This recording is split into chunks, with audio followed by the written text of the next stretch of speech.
Je vous salue dans le précieux nom de notre Seigneur Jésus. Je voudrais aujourd'hui vous rappeler que Christ est l'arbre, nous sommes les branches. Aucune branche ne peut porter des fruits parce qu'elle veut. C'est un arbre qui est planté. C'est un arbre qui, par ses racines, va aller chercher les nutriments et toutes les matières utiles dans la terre, qui va aller puiser l'eau dans la terre et qui va ainsi produire sa sève. Cet arbre va donner naissance, va engendrer des branches et il va nourrir chacune de ces branches de ses sèves. Quand la saison des fruits va venir, et avant les fruits, des fleurs va venir, cet arbre-là va porter à travers ses branches des feuilles, des fleurs et des fruits. L'arbre est ce qui vit. L'arbre a la vie. Et l'arbre est la seule chose qui produit la vie. Les branches ne sont que des choses créées, engendrées par l'arbre. Des choses auxquelles l'arbre va déléguer sa capacité à produire des fruits. Et sa capacité à produire des feuilles. Et sa capacité à produire des fleurs aussi. Les feuilles, les fleurs et les fruits que vous voyez sur une branche sont les feuilles, les fleurs et les fruits de l'arbre. Tant que l'arbre est connecté, est rattaché à la branche, elle donne naturellement, sans que la branche n'ait à faire des efforts, tout ce qu'il faut pour que la branche vive, grandisse et porte ses feuilles, et porte ses fleurs, et porte ses fruits. C'est vrai que quand nous regardons un arbre, le tronc de l'arbre, qui est le véritable arbre, ne semble rien avoir d'autre que des branches. Et tout ce que nous voulons se trouve sur la branche. C'est sur elle qu'on va cueillir les feuilles, c'est sur elle qu'on va cueillir les fleurs, c'est sur elle qu'on va cueillir les fruits. Cela nous donne l'impression, quand on ne s'y connaît pas, que c'est la branche qui porte et qui donne les fruits. Imaginez que vous allez voir un manguier qui a déjà porté beaucoup de feuilles, beaucoup de fleurs, et qui a même déjà des mangues qui ont commencé à pousser. Vous allez tous les jours pour voir si les mangues ne sont pas mûres, afin de les couper et de les manger. Et puis vous trouvez que ça tarde. Vous êtes fatigué de devoir venir tout le temps au pied de cet arbre pour guetter des mangues. Puis vous avez une idée lumineuse.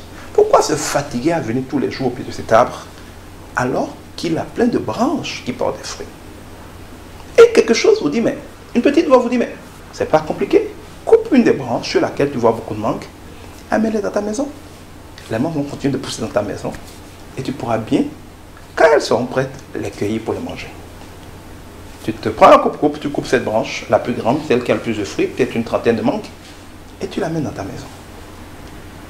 Le pire, c'est que Dieu était ironique, le premier jour, rien ne se passera. Cette branche restera normale, toute verte, les fruits resteront. Tu vas te dire, ça marche. Et tu vas commencer à compter les jours, en espérant que les fruits continuent de grandir et que tu puisses manger le mangue. Et tu vas voir que rapidement, là, va commencer à flétrir. Les feuilles vont se dessécher, vont commencer à jaunir. Les fruits aussi vont commencer à pourrir. Et de manière irréversible. Il n'y a rien à faire. Ces feuilles-là vont pourrir et tomber. Ces fruits-là vont pourrir. Elles ne vont pas continuer de croître. Tu ne pourras manger aucune de ces mangues. Admettons que tu vois qu'elles commencent à pourrir et que tu décides de courir et de rétablir les choses. De prendre la branche et de la rattacher à l'arbre. Ça ne marche pas. Même si tu arrives à la rattacher en la greffant, cette branche-là risque de finir de mourir. Et dans un autre cycle, dans une autre saison, peut-être de reprendre vie pour engendrer encore d'autres fruits.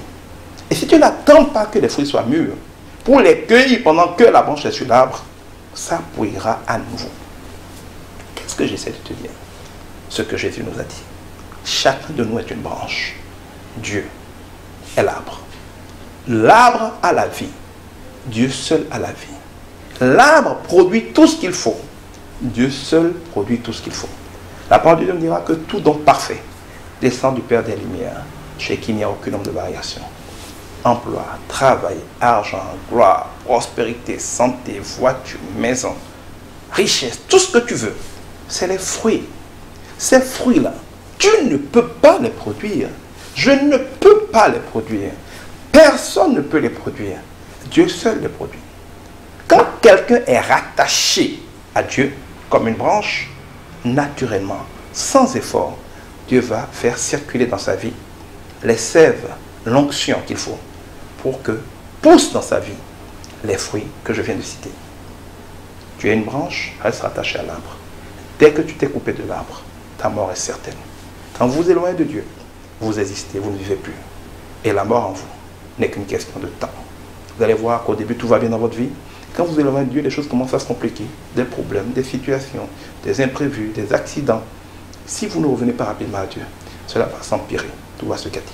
Je vous en prie. Nous sommes des branches. Il est l'arbre. Restons connectés à Dieu. Que Dieu vous bénisse.